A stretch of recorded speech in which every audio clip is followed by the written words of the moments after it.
Ya, baik. Selamat sore. Assalamualaikum warahmatullahi wabarakatuh. Suaranya bisa jelas terdengar?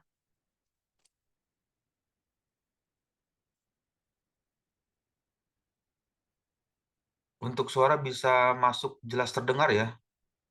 Waalaikumsalam warahmatullahi wabarakatuh, Pak. Dengar, Pak. Ya, oke.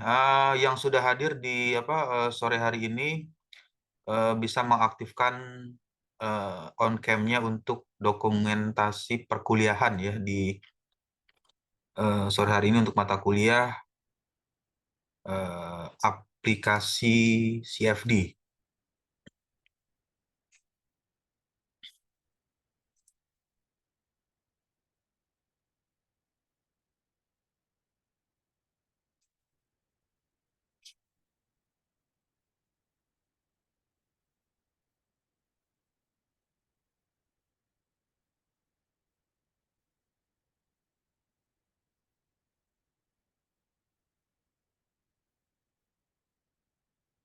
Ya, eh, di bagian ini adalah kuliah pertama ya atau pertemuan awal untuk mata kuliah aplikasi CFD. Jadi aplikasi CFD ini merupakan eh, ilmu komputasi ya, yang ilmu dasarnya itu adalah mekanika fluida, fluid mekanik, kemudian dipergunakan menggunakan komputer untuk bisa melakukan simulasi. Lalu apa saja yang bisa dikerjakan di CFD ini? Yang pertama adalah mensimulasikan aliran fluida. Kenapa aliran fluida tersebut perlu disimulasikan? Tujuannya adalah untuk mengetahui karakteristik pola aliran yang terjadi, kemudian dari karakteristik pola aliran terjadi kita bisa memberikan eh, kesimpulan atau memberikan analisis terhadap struktur yang dilalui oleh fluida tersebut. Ya, lalu yang selanjutnya adalah eh, untuk tampilan share screen-nya bisa keluar di layar.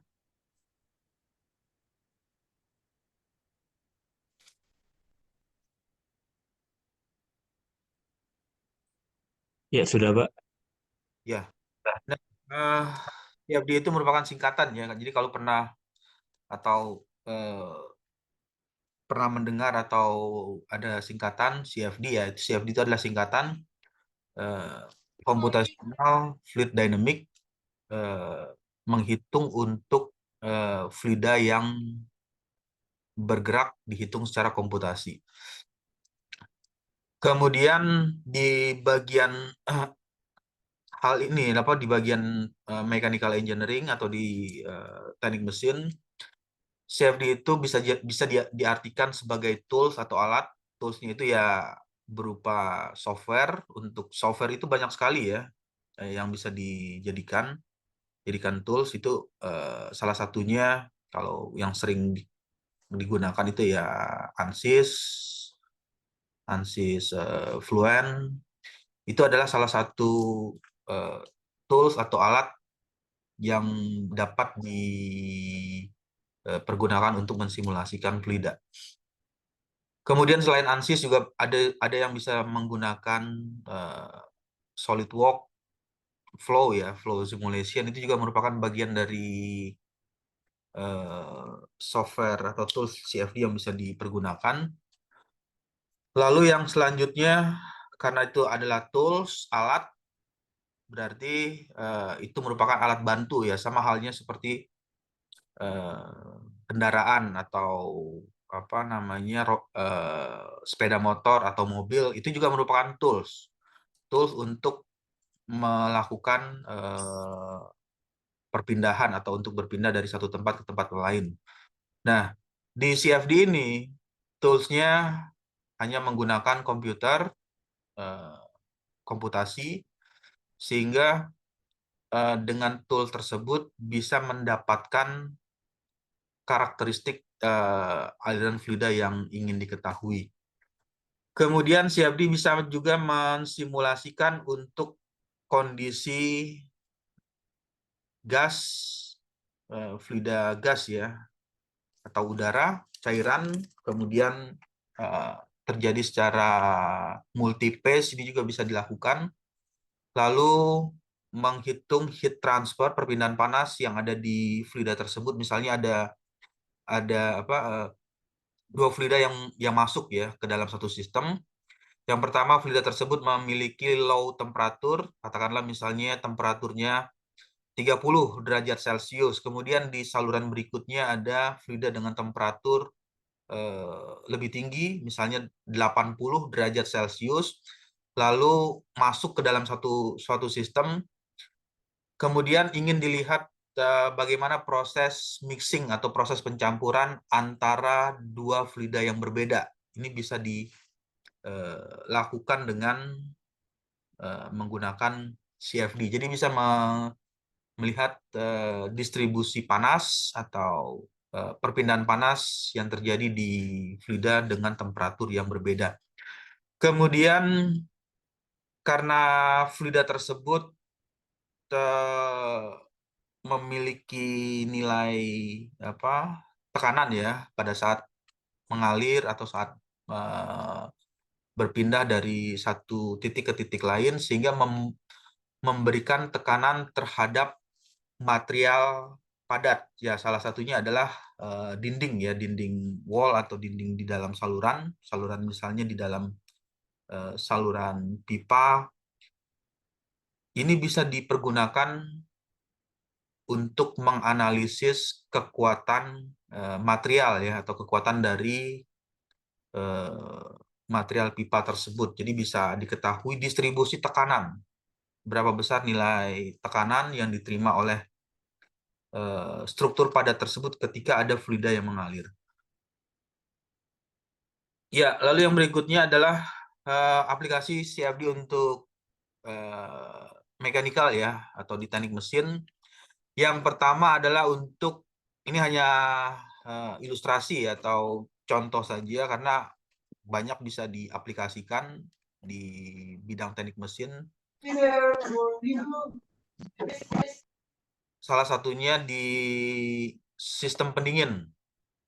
Untuk mendesain sistem pendingin, CFD bisa digunakan untuk memodelkan aliran fluida. Jadi aliran fluida dan perpindahan panas di dalam sistem, seperti kondisi aliran yang ada di radiator, heat exchanger, alat penukar kalor. Kemudian proses pendinginan, cooling system pada mesin, ini juga bisa disimulasikan dengan CFD. Tujuan dilakukannya CFD ya, yang diinginkan bisa mengoptimalkan desain. Jadi kalau misalnya membuat model ya, ada berbagai macam prototype, misalkan ingin membuat model HE, heat exchanger,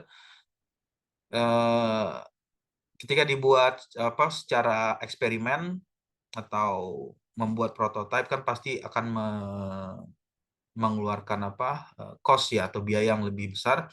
Nah, CFD bisa memodelkan itu. Jadi misalnya ada beberapa model ya, atau prototype. Misalkan model pertama 2, 3, 4, 5 sampai 10 model bisa disimulasikan. Dari 10 model misalkan yang dibuat tersebut, nanti bisa didapatkan model seperti apa yang efisien. Tujuannya untuk bisa meningkatkan efisiensi thermal. Nah, itu adalah salah satu dari aplikasi CFD ya, untuk di teknik mesin di bidang pendingin. Kemudian untuk aerodinamika kendaraan. Aerodinamika kendaraan ini juga bisa dipergunakan. Misalnya kalau di mesin itu kan sering ada perlombaan ya. Perlombaan mobil hemat energi. Ini bisa juga dimodelkan di aerodinamika kendaraan yang ada di darat, kemudian atau aerodinamika untuk pesawat juga bisa dilakukan oleh CFD. Lalu yang berikutnya untuk ICE, Internal Combustion Engine. Jadi ada proses pencampuran antara bahan bakar dengan udara. Jadi berapa persen bahan bakar yang masuk ke ruang bakar, kemudian berapa persen udara yang diinjeksikan atau yang masuk ke ruang bakar tersebut. Lalu ada proses combustion, pembakaran, terjadinya peningkatan panas di ruang bakar tersebut. Hal tersebut bisa disimulasikan oleh CFD. Jadi banyak ya yang bisa dipergunakan untuk CFD tersebut. Lalu yang berikutnya, piping untuk sistem pemompaan juga bisa dikerjakan dengan CFD untuk menghitung misalnya berapa besar nilai kavitasi atau penurunan tekanan, pressure drop ya, itu juga bisa dilakukan analisis untuk sistem pemompaan. Nah, kemudian di bidang energi, untuk di bidang energi, desain turbin angin, wind turbin, kemudian turbin air, steam turbin, ini juga bisa disimulasikan dengan CFD. Jadi aplikasinya cukup luas. Untuk CFD ini bisa melakukan simulasi untuk turbin angin, kemudian steam turbin atau turbin air juga bisa dilakukan simulasi. Lalu yang selanjutnya untuk sistem pembangkit. Untuk pembangkit listrik dan energi, ini juga bisa dikerjakan dengan CFD. PLTA, pembangkit listrik tenaga air. Jadi ada proses masuknya air ke dalam sistem, kemudian terjadinya proses penguapan, perubahan fase ya dari fase cair ke fase uap. Kemudian karena perubahan fase tersebut meningkatkan nilai tekanan sehingga bisa memutar turbin. Ini juga bisa dilakukan oleh CFD untuk mensimulasikan aliran fluida tersebut. Kemudian tadi yang sudah diceritakan desain pesawat, badan pesawat, itu bisa dilakukan oleh CFD.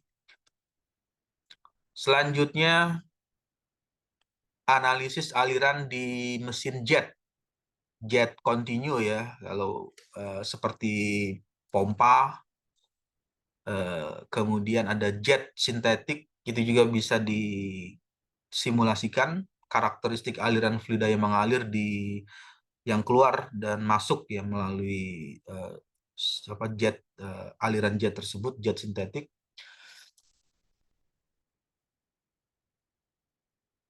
Ya, nah kemudian bagaimana CFD computational fluid dynamic ini mulai berkembang ya, karena di era sekarang, di era digital di tahun 2024 itu berbeda dengan sebelumnya, yang kalau misalnya belum adanya komputer ya orang membuat pesawat itu ya hanya menggunakan membuat secara langsung prototipe. Jadi buat pesawat terbang atau membuat kapal selam itu ya langsung dibuat dan dihitung secara manual. Nah, dengan CFD bisa disimulasikan pola aliran yang ingin diketahui karakteristiknya, kemudian bagaimana tekanan yang terjadi di struktur objek yang dilalui oleh fluida. Ya, nah di bagian ini ada histori, seperti apa historinya, ada perkembangan CFD itu mulai berkembang. Ini diawali pada abad ke-18 ya. Jadi kalau abad ke-18 itu ya mungkin di sekitar 1800 lah, 1800 tahun 1800-an hingga abad ke-19. Yang pertama adalah dimulai dari konsep dasar, ilmu dasar itu adalah dinamika fluida, kemudian fisika klasik, Newton, Bernoulli dan Euler ya, itu yang sering kali keluar di misalnya kalau di pelajaran mata kuliah fisika atau apa mekanika fluida itu sering masih masih digunakan eh, teori teori apa fundamental ya atau teori dasarnya. Abad 18, abad ke-19, kemudian di tahun 72 ini Euler tahun 19 apa 1752 ya atau 1752 merupakan teori yang pertama kali yang digunakan untuk persamaan momentum. Persamaan momentum ini kalau di CFD nanti ada persamaan momentum arah bidang X, ada persamaan momentum arah bidang Y, dan ada persamaan momentum arah bidang Z. X, Y, dan Z. Momentum itu apa? Ya, momentum itu ya sama seperti massa dikali dengan kecepatan. Jadi kalau misalnya eh, massanya kecil, lalu kecepatannya tinggi, maka menghasilkan nilai momentum yang besar. Atau sebaliknya, misalnya massa massa dari fluidanya besar atau massa yang berpindah itu besar massanya, kemudian kecepatannya pelan, bisa juga menghasilkan momentum yang besar juga. Nah, konsep awal inilah yang nantinya dipergunakan menjadi governing equation atau persamaan pengatur.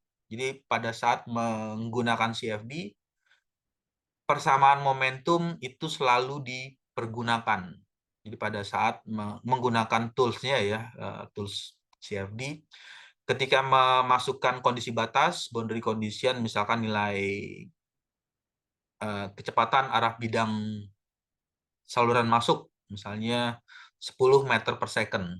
Nah, itu sudah mulai menghitung nanti nilai momentum yang dihasilkan oleh fluida. Lalu yang selanjutnya, Navier-Stokes. Navier-Stokes ini merupakan gabungan dari nama dua orang ya, Navier dan Stokes.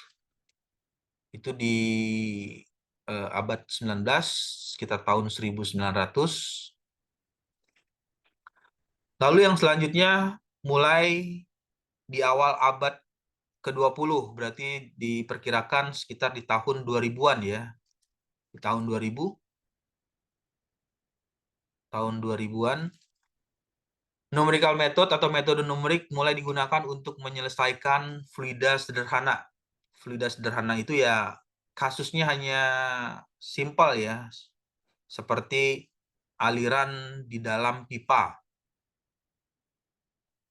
Aliran dalam pipa, jadi ada internal flow. Aliran dalam pipa misalnya fluida tersebut masuk dengan kecepatan misalnya kondisi batas awalnya initial condition 10 meter per second. Lalu ada fluida lagi yang mengalir di saluran kedua dengan kecepatan misalnya 5 meter per second. Nah, kasusnya masih sederhana. Jadi untuk kasus yang simpel. Kemudian hal ini kenapa bisa untuk hanya kasus sederhana ya karena masih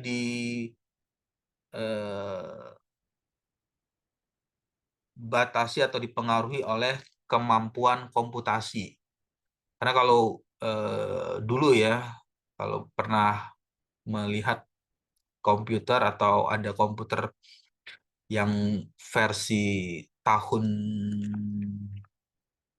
tahun 2000-an ya, tahun 2000 atau tahun 1999, itu komputernya masih menggunakan DOS, Disk Operating System, atau masih Pentium ya. Kalau pernah mendengar ada Pentium 1, Pentium 2, Pentium 3, itu ya masih kemampuannya masih terbatas. Jadi ada Windows-nya juga ada Windows 95, 98. Jadi masih ada dipengaruhi oleh keterbatasan. Nah, beda halnya dengan sekarang, komputernya sudah ada i9, Intel prosesor i9, ada 9 core, atau bahkan ada HPC, High Processing Computer. Itu juga memberikan kontribusi yang eh, lebih banyak lagi untuk bisa menangani masalah yang lebih kompleks. Jadi bisa melakukan simulasi untuk aliran multi-phase. Ya, lalu yang selanjutnya tadi di awal tahun 20, kemudian ini di tahun 1940 sampai 1960, komputasi dan perkembangan numerikal. Jadi perkembangan numerik ini diperkirakan ya di antara tahun 1940 sampai 1960. Yang pertama 1940 itu komputer digital pertama seperti namanya ENIAC. Ini menggunakan metode finite difference. Jadi kalau pernah mendengar ada FDM, finite difference method, metode beda hingga, ini diperkirakan cara proses penghitungannya itu ya diawali di tahun itu, di 1940. Sebagai pendekatan pertama untuk melakukan simulasi di CFD.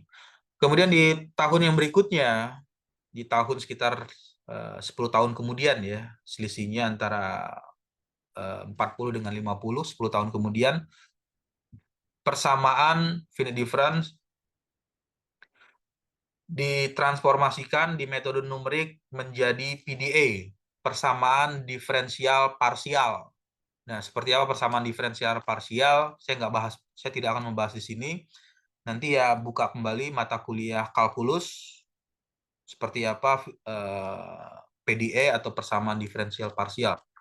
Kemudian di tahun 1960, CFD menggunakan FEM, Finite Element Method ya, metode elemen hingga. Kemudian ada Finite Volume, metode volume hingga. Ini lebih bisa menyelesaikan untuk kasus yang lebih kompleks. Ya, kalau tadi kalau finite difference ya untuk menyelesaikan kasus yang simple, pendekatan yang sederhana atau kasus yang mudah. Di finite element atau finite volume ini bisa lebih kompleks ya. Nah, dinamakan kompleks itu artinya perhitungannya bisa menghitung, sekali menghitung ya, sekali melakukan kalkulasi penghitungan, bisa sampai menggunakan 10 equation, 10 persamaan. Jadi sekali hitung, misalnya ada 500 iteration ya, atau 500 perhitungan, ini bisa satu kali hitung itu bisa menggunakan 10 persamaan. Misalnya ada persamaan momentum, persamaan energi, kemudian ada persamaan apa namanya gesekan antara fluida dengan dinding, kemudian misalnya ada pengaruh heat atau pengaruh panas, heat flux itu juga langsung dihitung. Jadi sehingga dinamakan lebih kompleks ya, atau lebih banyak lagi untuk menyelesaikan kasus simulasinya. Lalu bagaimana dengan geometri? Untuk dengan geometri bisa lebih kompleks bentuknya, ya, dinamakan kompleks ya karena kalau misalnya hanya mensimulasikan aliran fluida yang melewati balok ya atau kubus, ya ini masih sederhana ya. Tapi kalau misalnya objeknya dengan bentuk yang berbeda, dengan kondisi yang tidak seperti gambar ini, dengan lebih kompleks lagi, misalnya mensimulasikan secara utuh bagaimana aliran fluida yang melalui kendaraan, misalnya kalau yang sering digunakan untuk itu ada misalnya Formula 1. Formula 1 atau F1, yaitu bisa langsung di generate geometrinya, dibuat sehingga bisa didapatkan kontur aliran, kemudian tekanan, lalu turbulen yang keluar, kemudian bisa menghitung faktor koefisien gesek dan lain-lain, bisa dihitung secara langsung. Nah, di tahun 1960, kemudian yang berikutnya di tahun 70 sampai 80, perkembangan perangkat CFD. Tahun 70 ini diawali dengan pengembangan perangkat lunak yang lebih canggih. Kalau misalnya ada pernah mendengar nama softwarenya Ponic. Ini Ponic lebih dulu ya, lebih dulu keluar jika dibandingkan dengan ANSYS, software ANSYS. Ponic ini merupakan salah satu pionir dalam pengembangan perangkat lunak CFD menggunakan metode ini lattice Boltzmann. Jadi pendekatan Boltzmann. Kemudian di tahun 80, berarti 10 tahun kemudian, 1980 mulai ada namanya ANSYS CFX ya. Ada CFX, kemudian ada Fluent, Star CD itu bermunculan atau ada di tahun 1980. Lalu yang selanjutnya di tahun 1990, karena perangkat komputer lebih cepat ya berkembang, ini juga memberikan kontribusi terhadap CFD, sehingga bisa melakukan simulasi untuk kondisi yang lebih kompleks lagi, karena kemampuan RAM, memori ya, kalau di komputer atau laptop itu ada RAM-nya. Berapa nilai RAM, besar RAM yang dipergunakan? Ada yang sekarang itu sampai berapa? 16 ya, 16 GB, gigabyte, atau bahkan lebih dari itu, 32 atau bahkan 64 GB, sehingga bisa menangani masalah yang lebih besar dan lebih kompleks lagi. Nah, ini mulai diawali di tahun 90-an, tahun 90 untuk penggunaan CFD. Di tahun 2000, CFD terus ini karena continue ya, terus berkembang, meningkatnya keakuratan model fisika. Jadi pada saat ada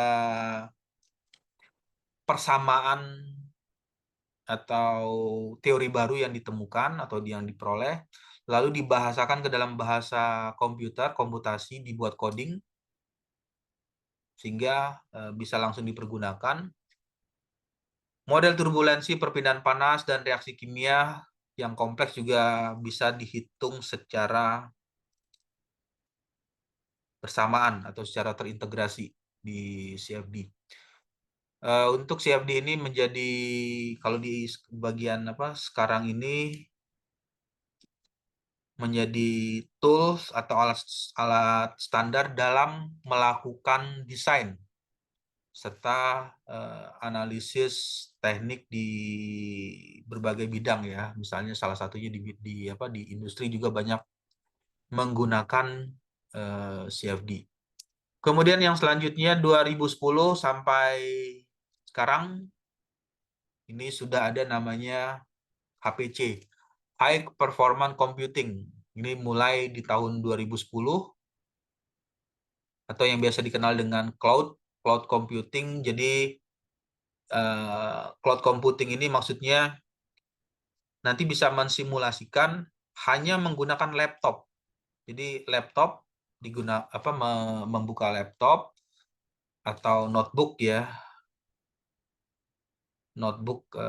atau laptop, kemudian terhubung dengan komputer yang HPC, High Performance Computing, secara online. Jadi kondisinya itu harus secara online. Jadi misalnya membuka ANSYS, nanti dibuka di laptop atau di notebook, lalu terhubung dengan komputer yang sudah memiliki performa tinggi ya, dikatakan performa tinggi itu ya nilai RAM-nya bisa 128 GB, lalu eh, tidak menggunakan hard disk lagi, tapi sudah menggunakan SSD ya, solid state drive. Jadi sudah cepat untuk akses data. Kemudian untuk VGA, Virtual Graphic Accelerator-nya sudah tinggi. VGA-nya, display gambar yang ditampilkan, itu sudah bisa dipergunakan. Nah, penggunaannya dengan sistem cloud computing ini memungkinkan dengan HPC ini sudah bisa melakukan simulasi yang lebih besar, lebih kompleks dengan kondisi yang lebih cost-nya lebih murah ya, karena ya hitungannya itu hanya hitungan sewa, menyewa cloud computing, kemudian disimulasikan dari jarak jauh ya, simulasi dari jarak jauh,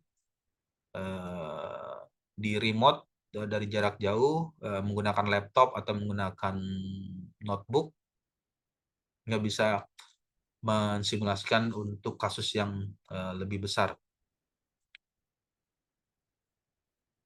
Kemudian mulai masuk teknologi machine learning ya, atau AI, artificial intelligence. Jadi di CFD ini sudah masuk teknologi AI. Ini sudah mulai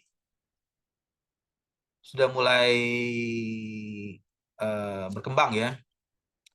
2010, 2020 sampai saat ini sudah ada namanya, kalau pernah mendengar itu ada PyAnsys ya.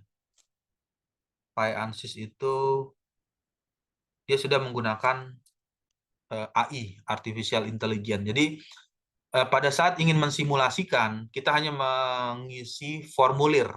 Misalnya ingin mensimulasikan HVAC, lalu data apa yang di-input? Misalnya ingin mensimulasikan HVAC di dalam ruangan tertentu ya, misalnya di ruangan tempat tertentu, ruangan khusus. Data dimasukkan, misalnya temperatur yang diinginkan, misalnya 20 derajat Celcius, lalu tekanan udara yang keluar itu misalnya tekanannya berapa nilainya, misalkan tekanan atmosfer, lalu kondisi kelembapan berapa nilainya. Nanti dengan menggunakan AI, kecerdasan buatan ini, software ANSYS akan mengenerate model HVAC sendiri. Jadi modelnya, jadi dia membuat model yang bervariasi. Sama halnya misalkan ingin mendesain pesawat ya, atau sayap wings ya, sayap pesawat. Nah, kan kalau yang disimulasikan secara manual, ya misalnya ada prototipe satu, ini model satu, kemudian ini ada misalkan ini model model 2 ya. Kemudian ada model yang ketiga, misalkan bentuknya seperti ini. Nah, itu masih dilakukan secara manual, satu Model pertama disimulasikan, model kedua disimulasikan, model ketiga disimulasikan. Nanti hasilnya seperti apa? Dari hasil yang didapatkan, kontur aliran, streamline atau stream function nanti didapat, oh ternyata model yang paling bagus di model yang nomor satu misalkan. Nah, di AI, AI-nya ANSYS, ini prosesnya berbeda lagi. Yang diinginkan oleh user seperti apa? Misalkan menginginkan lift itu gaya angkat ya, kemudian drag-nya sekian, lift-nya berapa, dimasukkan di input. Nanti si siapa CFD dengan sudah masuk AI ini, dia akan membuat prototype sendiri. Jadi ada membuat model 1, model 2, model 3, model 4 sampai 5. Nanti langsung akan keluar hasil. Dia mengenerate sendiri hasilnya, nanti didapatkan dari misalnya dari 5 model yang dibuat oleh ANSYS. Nanti akan ada keterangan apa berupa pembacaan hasilnya, resultnya. Untuk model 1 karakteristiknya seperti apa, model 2 karakteristiknya seperti apa, 3 seperti apa, 4 dan seterusnya. Nah, ini sudah mulai lebih cepat lagi ya dengan AI, dengan menggunakan kecerdasan buatan. Beda halnya dengan simulasinya masih dalam tahap manual. Kalau tahap manual ya disimulasikan satu-satu, gambar dulu model pertama, gambar kemudian digambar lagi model kedua, gambar lagi model ketiga dan seterusnya. Tapi kalau misalnya sudah menggunakan ini yang AI CFD, ya nanti tinggal diisi apa yang diinginkan. Menginginkan misalnya lift-nya sekian, drag-nya sekian, nanti tolong buatkan model prototype yang sesuai. Nanti dalam hitungan tidak terlalu lama ya, dia langsung mengenerate hasilnya seperti apa model simulasinya. Nah, itu yang sudah mulai berkembang terus. Lalu yang selanjutnya ada AI, masuk lagi machine learning, mulai diterapkan dalam CFD untuk tujuannya supaya lebih cepat simulasi dan mengurangi kebutuhan komputasi. Artinya ya komputasinya eh, lebih singkat ya penggunaannya, waktunya juga lebih efisien. Lalu yang selanjutnya penggunaan untuk hal yang baru, CFD juga sering digunakan. Kalau yang tadi umumnya CFD itu hanya untuk kondisi yang makro ya. Makro itu artinya ya seperti mensimulasikan sayap pesawat, yaitu bisa terlihat secara apa namanya visual ya, secara mata. Oh besarnya, misalnya panjang sayap 2 meter, panjang sayap 1 meter, itu kan terlihat. Nah, tapi di bagian yang berikutnya adalah simulasinya itu untuk kondisi yang mikro, ukurannya kecil, milimeter. Jadi bisa dibayangkan ya ukurannya 1 mili atau 2 milimeter, objeknya kecil, kemudian dilalui oleh fluida yang mengalir. Ini juga sudah bisa dilakukan oleh CFD.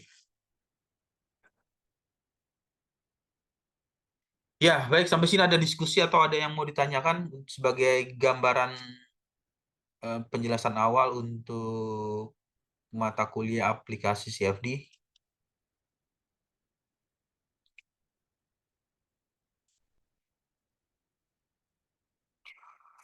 Suaranya jelas terdengar ya?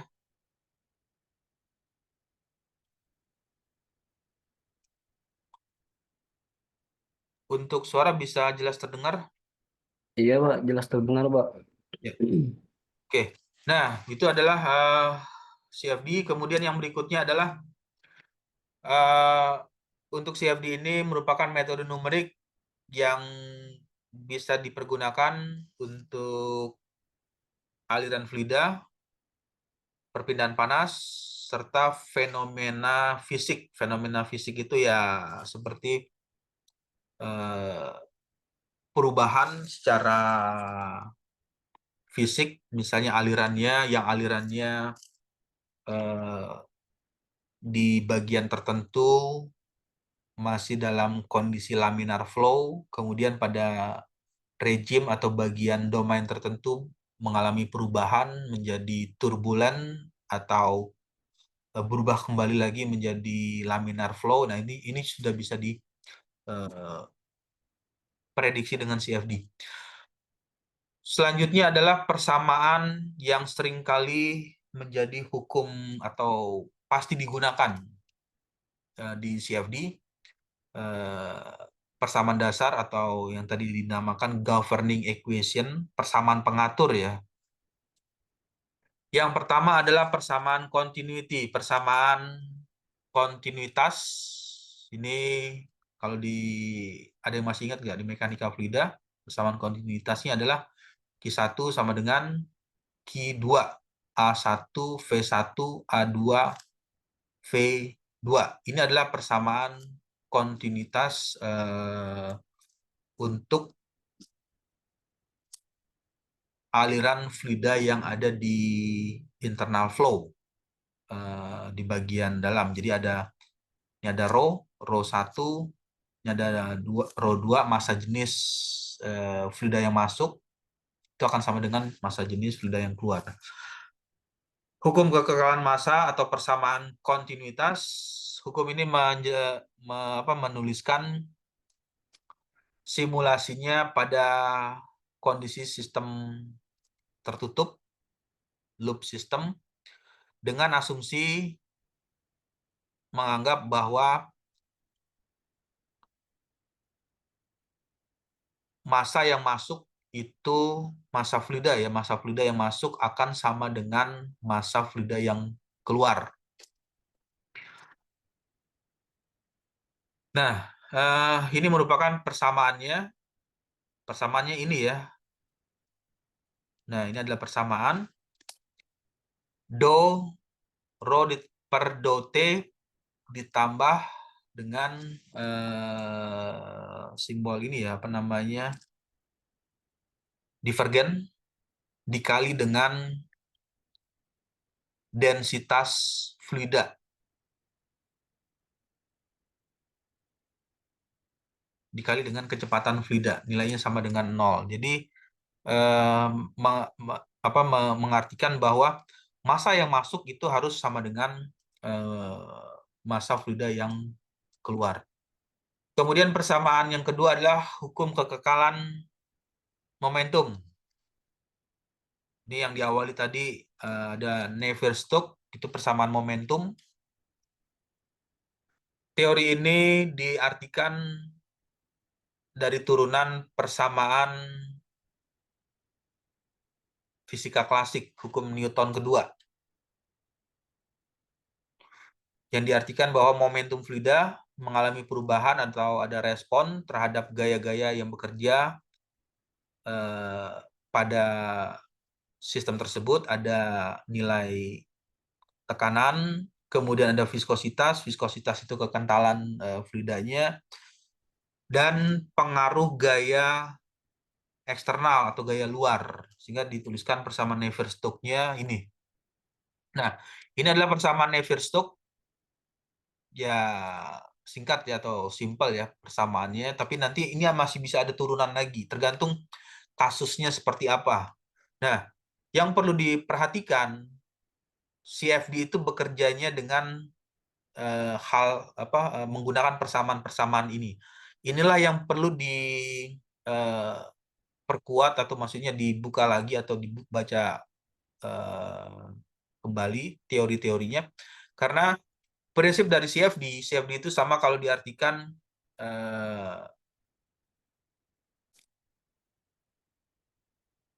masuk sampah, keluar sampah. Artinya garbage in sama dengan garbage out. Artinya ketika nilai input kondisi batasnya berapapun nilainya, angka yang dimasukkan, CFD akan menghitung software CFD akan menghitung, akan men-generate hasil data yang diinput, maka keluarlah nilai-nilai berupa gambar, kontur, berupa nilai gambar grafik, post processing. Nah, lalu yang menjadi pertanyaan ya apakah hasil simulasinya benar atau salah? Itu yang menjadi perlu validasi. Nah, untuk validasinya ya perlu diperhatikan kondisi batas yang dimasukkan untuk bisa mengetahui ya harus tahu ininya persamaan pengatur apa yang dipergunakan. Lalu yang selanjutnya, yang ketiga, hukum kekekalan energi atau persamaan energi. Ini ada hubungan untuk proses perpindahan panas, heat transfer ya, perpindahan panas, perubahan energi dalam fluida. Teorinya atau persamaannya ini yang digunakan oleh CFD.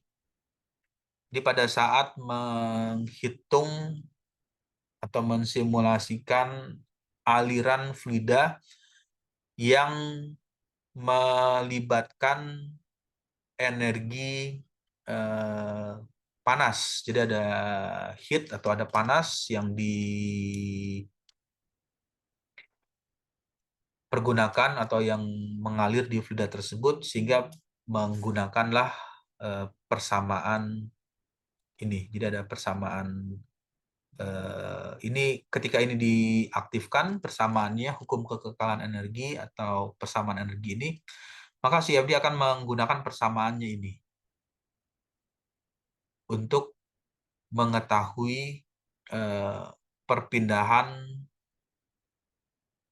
panas yang terjadi di fluida yang mengalir tersebut. Ya, oke, baik sampai sini atau ada diskusi atau ada yang mau ditanyakan?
Ya, kalau tidak ada pertanyaan, untuk tampilan share screen-nya bisa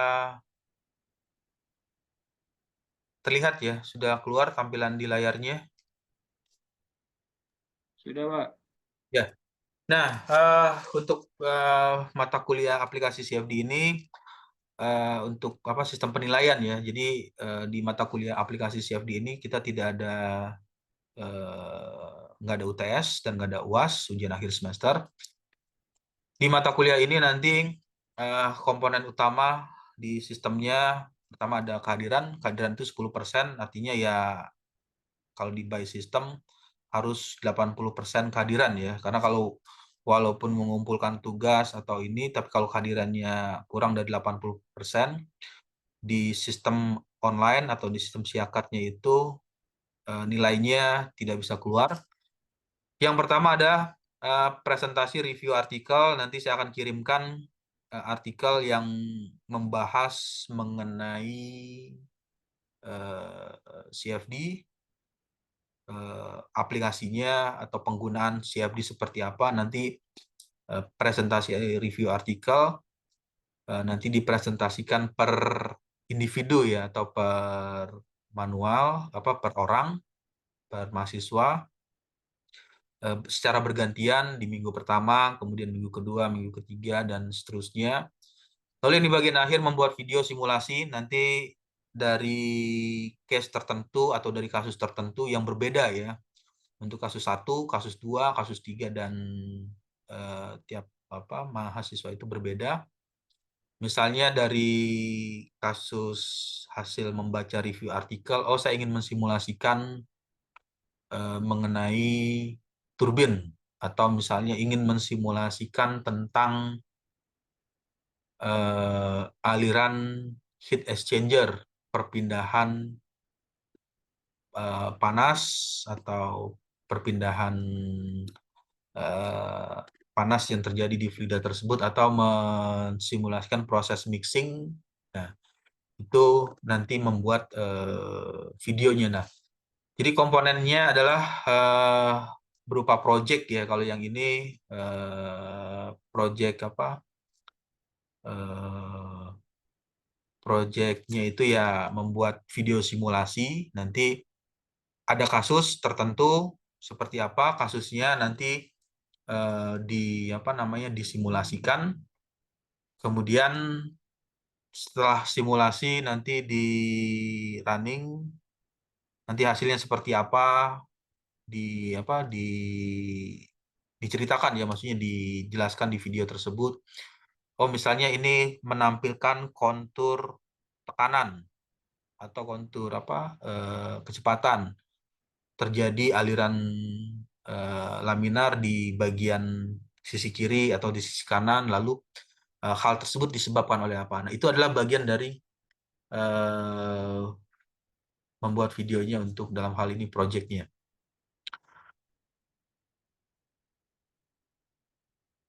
Ya, oke, baik. Ada diskusi atau ada yang mau ditanyakan? Pak, izin bertanya, Pak. Ya, Itu untuk project itu harus menggunakan aplikasi ANSYS atau bisa cloud kayak SimScale, Pak? untuk projectnya karena ini mata kuliah aplikasi ya, aplikasi CFD itu kan toolsnya banyak. Ya, bisa juga menggunakan apa tadi? SimScale ya. Iya, Pak, cloud. Itu bisa dilakukan, maksudnya bisa dikerjakan menggunakan SimScale atau menggunakan apa SolidWorks, misalnya SolidWorks Flow Simulation, atau menggunakan eh, yang biasa itu ya Fluent atau ANSYS FX, atau ada yang tadi ada software Ponic atau software eh, Start CD, itu juga bisa dilakukan untuk project simulasinya. Oke, terima kasih, Pak.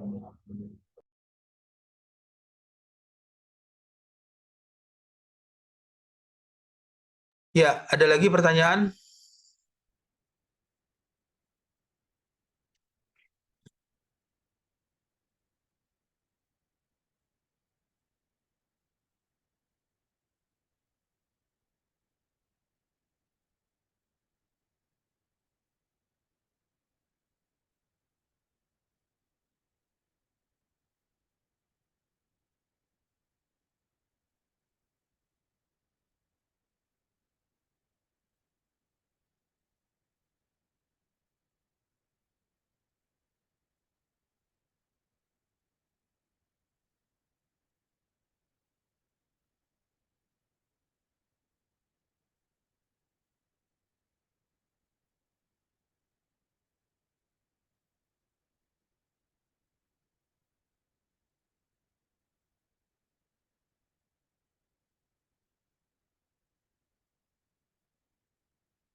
Ya, untuk tampilan share screen-nya sudah bisa keluar ya di layar.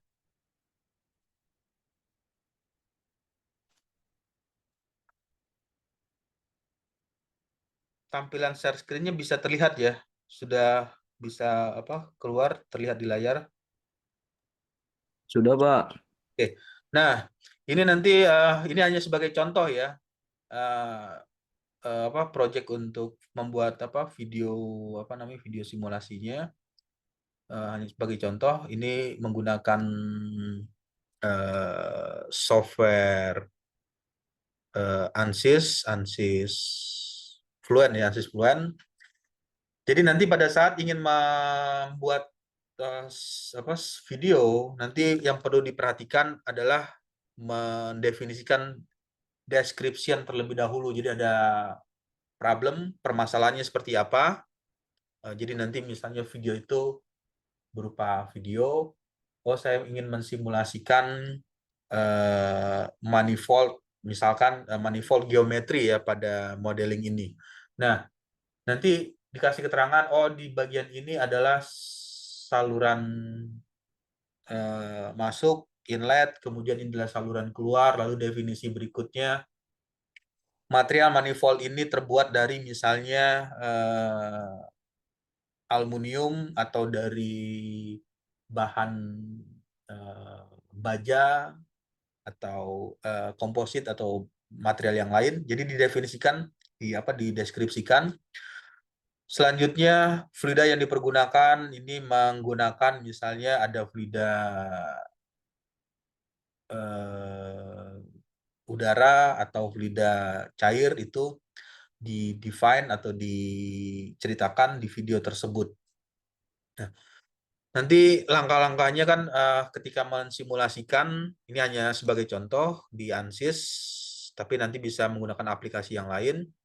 Seperti apa langkah awalnya, kemudian selanjutnya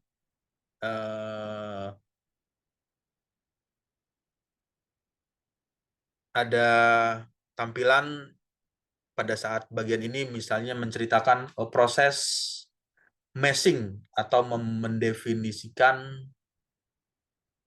grid atau kondisi batas tertentu di bagian tersebut. Lalu setelah mendefinisikan kondisi batas, masuk lagi ke penentuan boundary layer, lapisan batas. Kemudian yang selanjutnya menghitung atau memasukkan kondisi initial condition ya, atau kondisi awalnya untuk simulasi yang dilakukan, misalnya memvariasikan bentuk model mesh yang dipergunakan polyhedral dengan nilai grow rate ya 1,2, hasilnya seperti ini yang ditampilkan ya, yang keluar. Lalu yang selanjutnya mendefinisikan solver. Solvernya itu dengan asumsi pressure base. Pressure base itu seperti apa? Jadi harus pada saat menggunakan toolsnya itu yang perlu diperhatikan adalah apa yang dimaksud dengan pressure base. Kenapa harus menggunakan pressure base dan tidak menggunakan density base? Nah, itu ada yang perlu diketahui. Kenapa hal tersebut dipilih menggunakan pressure base? Nah, lalu yang selanjutnya velocity formulation absolute, mengasumsikan absolut. Kenapa absolut, tidak relatif? Untuk masalah time diasumsikan steady. Apa yang membedakan steady dengan transient? Lalu yang selanjutnya penentuan atau memasukkan material apa yang digunakan. Misalnya kalau di kasus ini ada cast iron, baja tuang ya, besi cast iron itu besi tuang dengan density nilainya 7.150 CP, panas spesifik 460, Lalu yang selanjutnya yang dipergunakan setelah menentukan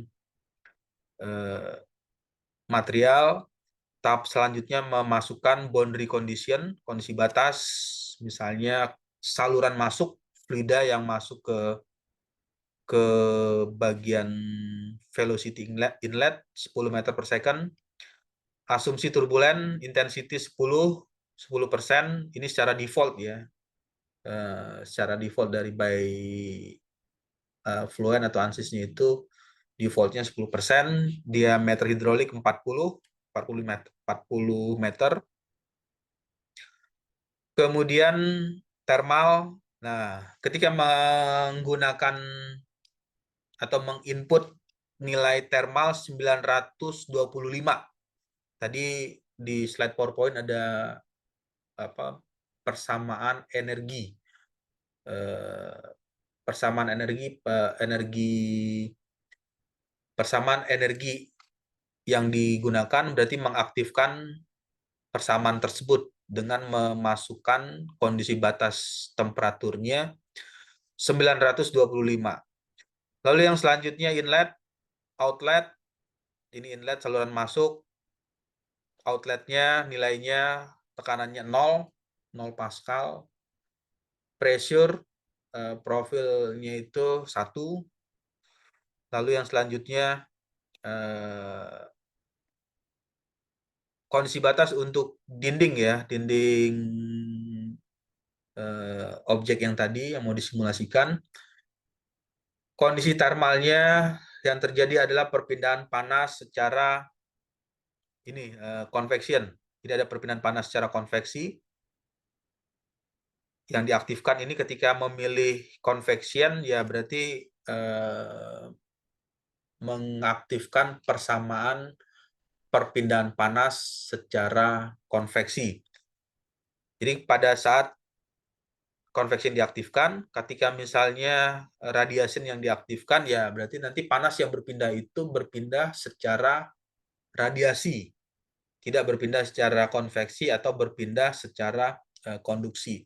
Nah, untuk perpindahan panas secara konduksi ini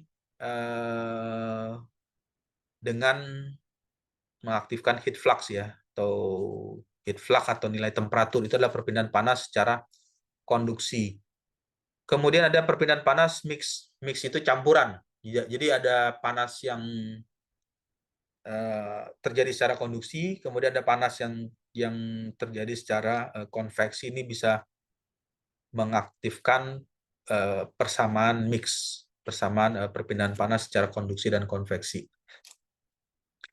Kemudian yang selanjutnya didefinisikan bagian mana yang terjadi perpindahan panas secara konveksi di saluran masuk 1, 2, 3, dan saluran keluarnya outlet 1.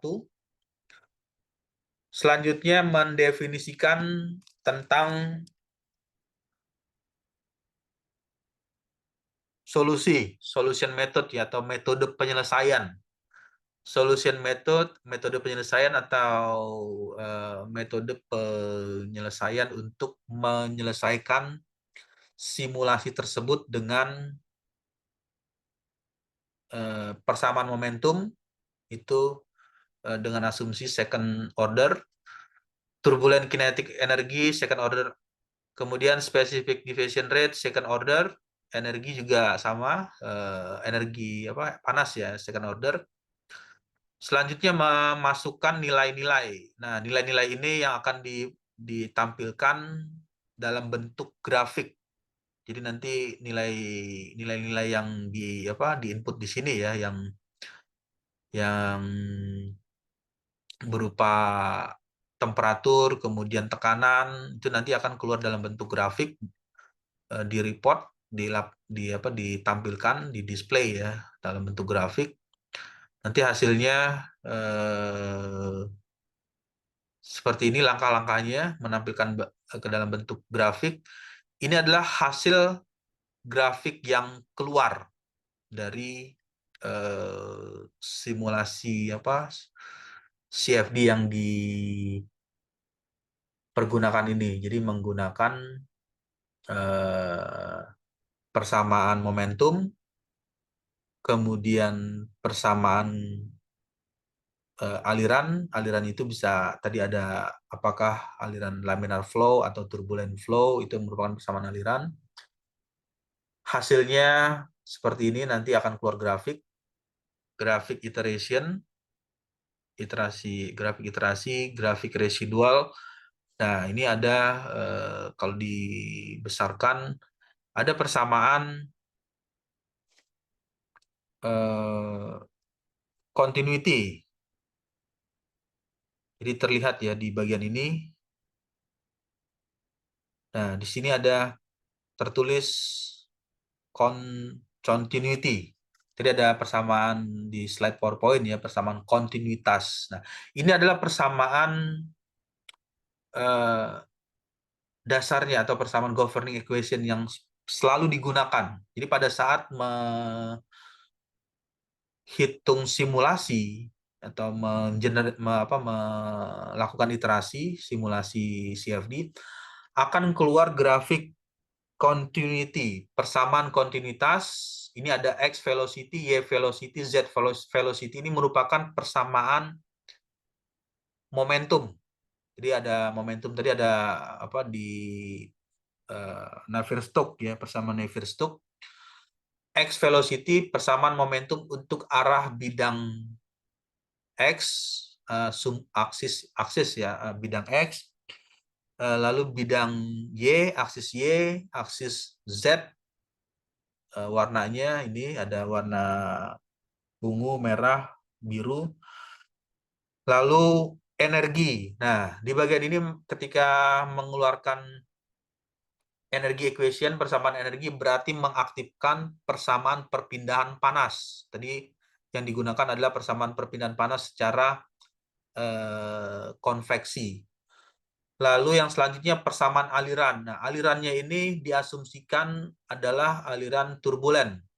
Jadi pada saat fluida masuk ke dalam sistem yang ditampilkan tadi, yang masuk tadi adalah masuknya aliran turbulen dengan penggunaannya itu K omega. Nah, bagian ini merupakan bagian-bagian penting ya. Jadi pada saat yang tadi disampaikan, CFD itu akan menghitung berapapun angka yang dimasukkan. CFD akan menghitung berapapun nilai yang diinput, dan CFD akan menampilkan grafik berapapun data yang dimasukkan. Yang menjadi pertanyaan, kenapa menggunakan persamaan K omega? Nah, itu yang perlu diketahui, dibaca di apa? Kalau tadi pakai apa? Sim scale ya. Tadi siapa yang pakai apa namanya? Software yang berbeda. Nah, itu yang perlu diketahui. Governing equation-nya apa yang digunakan? Apakah menggunakan K omega atau K epsilon atau RNG? Kenapa menggunakan model itu?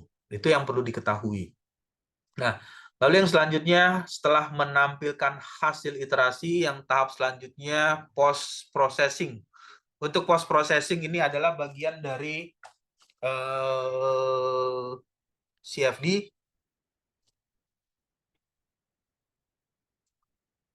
Untuk bagian apa post processing,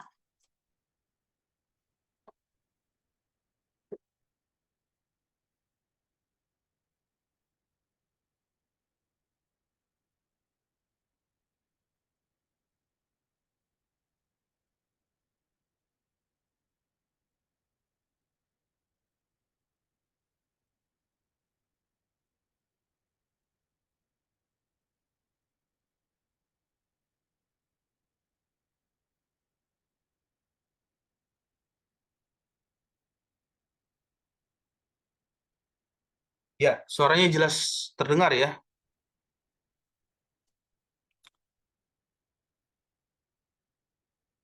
Nah, itu adalah bagian dari post processing. Nanti post processing ini ya tampilannya bisa berupa padline, berupa gambar seperti ini. Ada garis alir, Kemudian misalnya Padlet, selain Padlet juga bisa mengeluarkan bagian tertentu yang dilihat Padlet untuk sisi sebelah kanan itu adalah opsional ya. Opsional itu ya bisa ditentukan atau dipilih sesuai keperluan data apa yang ingin dikeluarkan. Nah, selain Padlet juga ada temperatur. Temperatur nilai panas yang terjadi. Kemudian temperatur pada bagian keluar, exhaust, manifold, itu ada bagian yang dikeluarkan dari hasil post processing. Ya, oke, baik. Ada lagi pertanyaan? Ya, kalau tidak ada pertanyaan atau tidak ada yang mau ditanyakan lagi atau didiskusikan dari materi yang tadi disampaikan, untuk perkuliahan, absen perkuliahan di